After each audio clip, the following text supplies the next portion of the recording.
Hello there, El Bethel, and friends who may be looking in. Can you believe we're going through what we're going through? That things have gotten to the point that it's gotten to. No sports, no malls, no jobs really, as they shut down so much. These are some really challenging times, and now with the limit on gatherings being 10, no more than 10 at a time, this COVID-19 coronavirus is proving to be the 9/11 of our day, the 67 riots of our day, the depression and recession of our day. In fact, all of those, none of those affected the entire world the way the coronavirus is. And it's changing our lives on a daily basis. We have to wash our hands routinely and regularly. Have to avoid touching our face with our hands, as well as avoid touching others with our hands. If we cough, we have to cough into our sleeve, to our arm. Some things we ought to have been doing anyway. But our whole faith is centered around fellowshipping, around being close to other people, not isolating ourselves. So this social distancing is quite a challenge to the Christian faith. And we're having to find ways to fellowship and interact with people without getting too close for fear of this virus. I will say that throughout the Bible, it tells us about this and other challenges that will come our way. From Genesis to Revelation, we're told, and it came to pass. And this too will come to pass, but for right now, we must honor and respect the threat that this virus has upon all of us. We're told that if we have a cough, a fever, and shortness of breath, we should go to the hospital. Go to those hospitals that are checking for the coronavirus. If we don't go to the hospital, we should at least self-quarantine ourselves for 14 days. Now, these are just some of the basics, but here's what I know from a pastor Christian church perspective, that these times call for some creative and constructive ways to do ministry, to make a difference for the cause of Christ. It can't be business as usual, if for no other reason because we can't gather the way we've been so used to gathering, though. Coming together at that sacred day, at that sacred time, and coming, greeting people and smiling and hugging with people that we, even if we don't know their name, we know that they have the same faith as us and praising the same God that we praise. And so we can smile and embrace and acknowledge our brother and sister in the faith. Well, those times are not around today. We can still wave, we can still smile, we can still elbow bump and say, hey, how you doing? But these times are some challenging times, but these aren't the time for panic or fear, but it's a time for precaution and faith, still believing that God's going to get us through. And I'm believing God will get us through this storm. Listen, I don't know this next statement as fact. I've read a lot and I've heard a lot about it. And there's a lot of signs that point to it, but it's a lot of signs that point to the fact that we're headed for some form of martial law, where the federal government will mandate that all citizens stay inside unless for government recognized and authorized activities outside.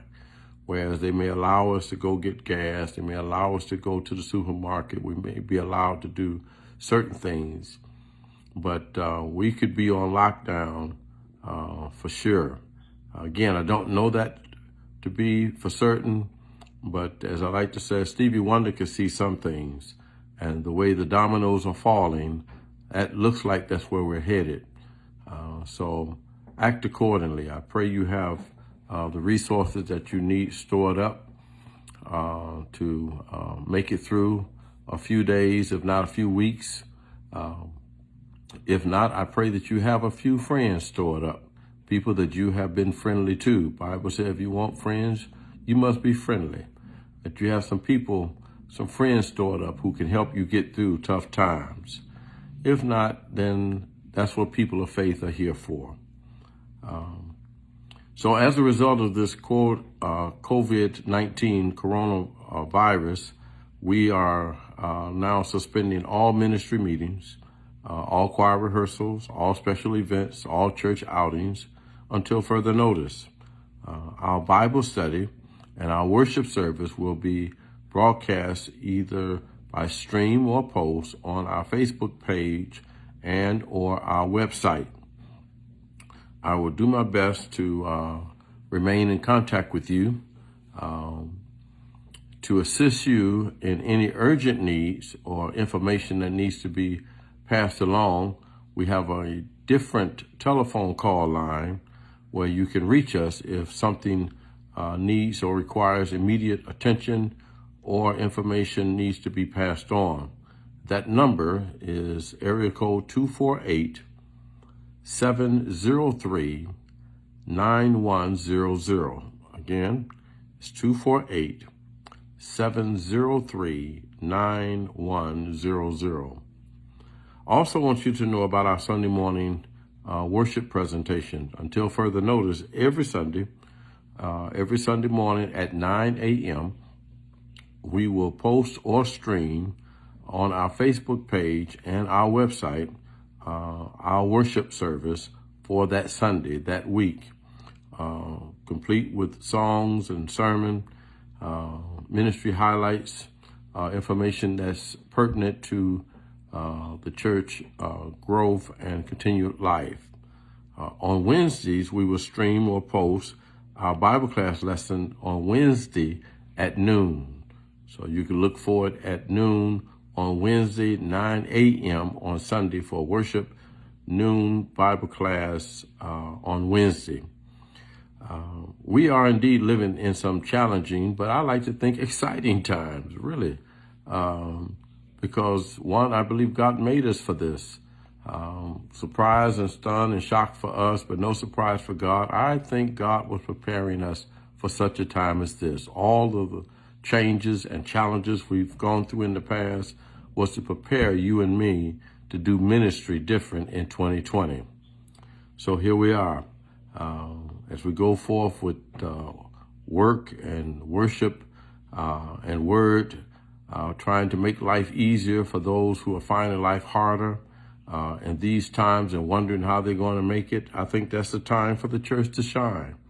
Really, it's the time, these are the times, I believe, that we get to work at enhancing people's relationship with God and with other people through ministry. And that takes creative, constructive ingenuity. EB is not just Bethel Church, but EB is everybody's church. And so I'm going to need everybody to share ideas on how we can minister to people constructively and creatively and meaningfully in these challenging times. While some of us have been fighting change for a long time, and I've been telling you, you better learn how to take change by the hand before change take you by the throat. All of this change that we're going through now is something that a lot of us can't fight. You either got to innovate or evaporate. All the change that we're going through now won't last forever. Some of it is temporary. Come the fall, and maybe by Christmas we'll be back a lot to the old normal. But I'm also convinced there's going to be a new normal, because some of the changes that we're going through now will evolve into other changes that we would not have made had we not went through this crisis. Finally, as I wrap this post up, I want to give you some things I want you to do every day. Every day as your pastor, I want you to do these things. I want you to read your word every day. Read you a chapter, read you a verse of scripture every day. I want you to talk to God every day. Spend time talking to him every day. And every day I want you to listen for him. I want you to listen for his voice. I want you to watch for his direction. And whatever he says, every day, I want you to do whatever he says do. Every day, I want you to find some people to love on. Particularly, love on the people that God brings across your path. Every day. And then every day, I want you to pray some more and talk some more with God, because when you love on people, particularly people that seem unlovable, you're going to have to pray. And not just pray again, but I want you to read your word again. That you may continue to grow and be and become the awesome man, the awesome woman, the awesome child of God God wants you to be. Again, look for us on Sunday morning at 9 a.m. and Wednesday noon for Bible class, Sunday morning for worship. Until then, you know how we say it. Peace.